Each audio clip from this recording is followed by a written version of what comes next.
Yesterday night, I spoke to my Iranian counterpart. I pressed him. I said, there are 17 crew members from India. These people should be released, that they should not be detained. आज Iran ने एक Israeli बहरी जहाज को भी straight of हॉर्मज़ में कब्जे में लिया है, जिसमें 2 पाकिस्तानी शहरी भी शामिल हैं। 17 भारत के लोग भी उसमें हैं। वो मेरे ख्याल से भारत और ईरान कि आपस में सफारती बात हो रही है। और एक फोन कॉल के दौरान अपने ईरानियन काउंटरपार्ट जो ईरान का फॉरेन मिनिस्टर है उसके साथ डॉक्टर जयशंकर जी ने बात करी और बोला कि यार हम बड़े चिंतित हैं, आपने हमारे बंदे पकड़ लिए। I would absolutely press for these people to come back to India as quickly as we can. My colleague, at least Iranian counterpart, was quite responsive. He said, okay, I understand it. I will try and do something to help you. Iran के foreign minister थे आमिर हुसैन, उन्होंने खुद इस बात की जानकारी दी कि हमने अलाउ कर दिया है इंडियन ऑफिशियल्स को, और वो इंडियन ऑफिशियल्स अब इन 17 क्रू मेंबर्स जो इंडियन क्रू मेंबर्स हैं उनसे मिल सकेंगे। इंडिया जो है अपने लोगों को कभी भी कहीं भी तन्हे तन्हा नहीं छोड़ता। इससे पहले भी हम सब ने देखा कि किस तरह जो है सोमालिया के डाकुओं से इंडियन नेवी ने बहुत सारे जहाजों को रेस्क्यू किया। जैसे ही तुमने जहाज पकड़ा, तुम्हें इमीडिएटली, मैं ईरान से बोल रहा हूं, तुम्हें इमीडिएटली जैसे ही पता लगा इंडियंस हैं, सबसे पहले आपको डॉक्टर जयशंकर को फोन करना चाहिए था कि सर आपके बंदे जहाज में, हम इनको छोड़ रहे हैं। बाकी जहाज हम नहीं छोड़ रहे, वो हमारा इंटरनल मैटर है, आपके बंदे हम छोड़ रहे हैं। तो इंडिया वालों को मैं यही कहता हूँ यार, आप लोगों से नहीं लगती, पता नहीं क्यों ये भी हमारी फुप्पी खालाओं की तरह बिला वजह लड़ते रहते हैं। क्यों? सही बात है ना। वो इसराइल का शिप भी छोड़ देगा, इंडियंस को भी छोड़ देगा, और इस तरह से इवेंचुअली इसकी सुलह हो सकती है। ये एक फैसला हो चुका है इन लोगों का, वेस्टर्न कंट्रीज का, इजराइल के साथ मिलके कि गाजा को पूरा बुलडोज करना है इनको। जंग आगे बढ़ रही है और मुसलमान शहीद होंगे, यकीन करें इसराइल का कुछ नहीं बिगड़ेगा। तो मैं इस जंग के खिलाफ हूँ, इस जंग को आगे बढ़ना भी नहीं चाहिए। अभी पता नहीं इनके मेजर गौरव आर्या ने मेरे बारे में क्या कह दिया, वो एक तमाशा बना दिया इन्होंने। इनका है मेजर गौरव आर्या, उसने पता नहीं मेरे बारे में भी कुछ कहा। यार मेरे बारे में कुछ अच्छा। जय हिंद दोस्तों, स्वागत है आपका हिंदुस्तान वन में। तो दोस्तों, ईरान और इजराइल के बीच युद्ध के माहौल के बीच भारतीय विदेश मंत्री डॉक्टर एस जयशंकर साहब ने दोनों देशों के विदेश मंत्रियों से बातचीत की है। विदेश मंत्री जयशंकर साहब की मांग पर ईरान ने अपने कब्जे में जहाज MSC अराइज पर मौजूद भारतीयों को सहायता को अनुमति दे दी है। यह जहाज इजराइल के जुड़ा है, इस पर 17 भारतीय मौजूद थे।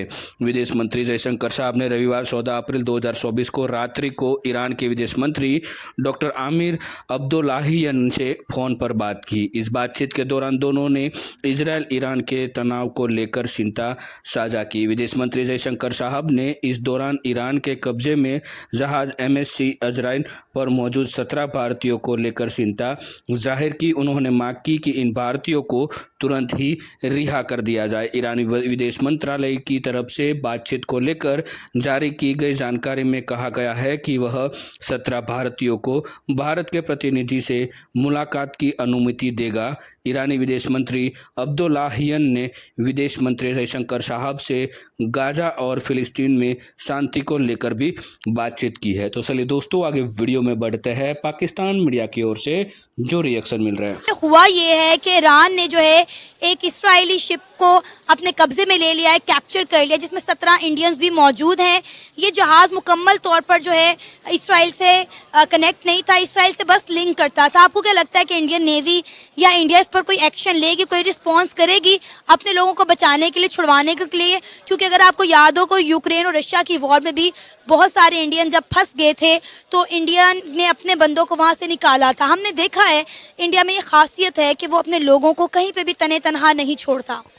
जी, ये बहरहाल इस लिहाज से ये एक अच्छी चीज़ है कि ईरान के पास ये एक कार्ड है, वो इसराइल का शिप भी छोड़ देगा, इंडियंस को भी छोड़ देगा, और इस तरह से इवेंचुअली इसकी सुलह हो सकती है। तो ये अच्छा है अगर इंडिया कोई कोशिश करे और सब छुड़ा ले और ये सारी सुलह हो जाए और जंग आगे ना बढ़े। आपको लगता है इंडिया इन सब में कोई रोल प्ले करेगा, क्योंकि ईरान और इसराइल दोनों के साथ इंडिया की बनती है? अच्छा, वैसे मुझे इसी पे शक रहता है। यकीनन इंडिया के ईरान के साथ बहुत अच्छे रिलेशंस हैं और बहुत बड़ी तिजारत है, और ईरान की चीन के साथ भी बहुत अच्छी तिजारत है। तो अगर ईरानी अकल करें तो इस इवेंट से अपने आप को हीरो बनाने के बाद अगले इवेंट पे ना जाएं और इंडिया की मदद से इस सारे को डी एस्केलेट करके ख़त्म कर दें। इंडिया का रोल हो सकता है अमन कराने में। जब आप देखें ना, यूक्रेन और रशिया की वॉर की एग्जाम्पल ले लें, 2 साल से ज़्यादा का अरसा होने जा रहा है, दोनों मुल्कों के दरमियान जंग का माहौल ख़त्म होने का नाम नहीं ले रहा। लेकिन अब जिस तरह से ईरान ने हमला किया है, इसमें कोई न्यूक्लियर वेपन मौजूद नहीं था, लेकिन कहीं ना कहीं इसराइल को आप देखें तो उन्हें शायद ये डर है कि कहीं ईरान जो है वो न्यूक्लियर वेपन तैयार ना कर ले, क्योंकि ईरान बहुत अरसे से अपने न्यूक्लियर वेपन पर भी काम कर रहा है। जी, लेकिन आई एम श्योर इंशाल्लाह ईरान के पास कोई एटमी हथियार नहीं है। तो अगर एटमी हथियार हुआ, अब आप देखें इस जंग में एटमी हथियार किसी सूरत इस्तेमाल नहीं हो सकते। आप इसराइल के ऊपर कोई एटमी हथियार इस्तेमाल नहीं कर सकते। साथ ही गजा है, साथ ही इजिप्ट है, वो तो इतना छोटा मुल्क है, अगर खुदा ना ख्वास्ता वहाँ एक भी कोई ऐसा कुछ हुआ तो कई मुल्क तबाह होंगे। सब मुसलमान है वहाँ पर, और मुसलमान ना भी हो, इंसान है, तो ये तो बिल्कुल कोई एटमी उसकी तरफ नहीं जाना चाहिए। सर, इसराइल ने इससे पहले भी कई बार ईरान को टारगेट किया है और ईरान की जानिब से पहला जवाब दिया गया है, और इस दफा ईरान ने बताया था कि हम जवाब देंगे। जवाब देने में उन्होंने थोड़ी देर जरूर लगा दी, लेकिन उन्होंने जवाब भरपूर तरीके से दिया, और जिस तरीके से जवाब दिया पूरी दुनिया हैरान हो गई है। अच्छा, पता नहीं ये कोई इतना भरपूर जवाब तो नहीं है, ज्यादा प्रोपेगेंडा लग रहा है। क्या बिगड़ा है इसराइल का? कुछ भी नहीं। और ये शिप भी छोड़ देंगे तो ये सब खत्म हो जाएगा, कुछ नहीं होगा। मेरा ख्याल है कि ये कोई और चीज है, इवेंट है। ईरानियों को शायद ऐसा नहीं करना चाहिए था। ये कोई भरपूर जवाब नहीं है। फिर क्या करना चाहिए था? मेरे ख्याल है कि हर सूरत तमाम मुल्कों को गजा की जंग बंद कराने की कोशिश करनी चाहिए थी, और जो इसराइल के शाम के साथ, फिलिस्तीन के साथ, इजिप्ट के साथ, देखे ना, इजिप्ट ने अपने पुराने मसाइल हल कर लिए हैं, और जब वो मतलब उनको नहीं याद आता कभी कि हमें ये हुआ था और अब हमने उसका बदला लेना है। मेरा ख्याल है यही बेहतर है। आप देखें सऊदी अरब भी कोशिश कर रहा था इसराइल के साथ पुरानी चीजें खत्म कर दें। मोहम्मद बिन सलमान साहब ने काफी एफर्ट की थी। मेरा ख्याल है वही डायरेक्शन है, अमन की डायरेक्शन ही बेहतर है। और आप गजा के लोगों के लिए कुछ नहीं कर सके। आप ये बताएं कि आपको शाम की फलाने का तो शौक है, गजा में जो शहीद हो रहे हैं उनके लिए आपने क्या किया? कुछ भी नहीं।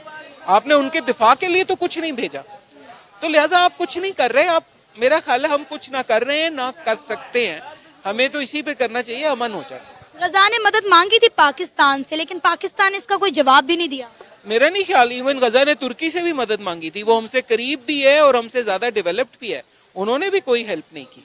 अगर पाकिस्तान ज्यादा से ज्यादा कुछ कर सकता है तो तुर्की के साथ मिलकर कर सकता है, खुद से तो कुछ कर भी नहीं सकते हम। मेरा ख्याल है कि पाकिस्तानियों को जश्न और खुशियां नहीं मनानी चाहिए, क्योंकि इस वक्त तो इसराइल जश्न मना रहा है कि हमारा तो कुछ बिगड़ा ही नहीं है।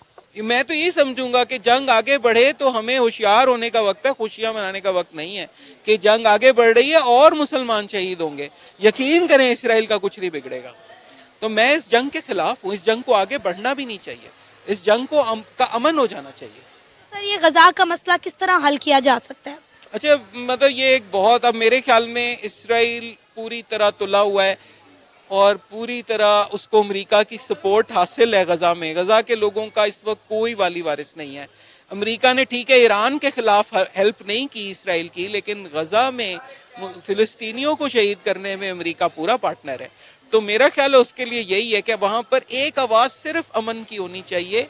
पूरा प्रेशर किसी जंग का नहीं होना चाहिए, किसी मजीद सानहा का नहीं होना चाहिए, बल्कि सिर्फ और सिर्फ अमन का होना चाहिए। पाकिस्तान भी, तुर्की भी, सऊदी अरब भी, हर सूरत, और अवाम भी सिर्फ अमन की बात करें। गजा के बेचारे लोगों की ज़िंदगी का में आसानी सिर्फ तब आ सकती है जब ये हमले बंद हो जाएं। इसके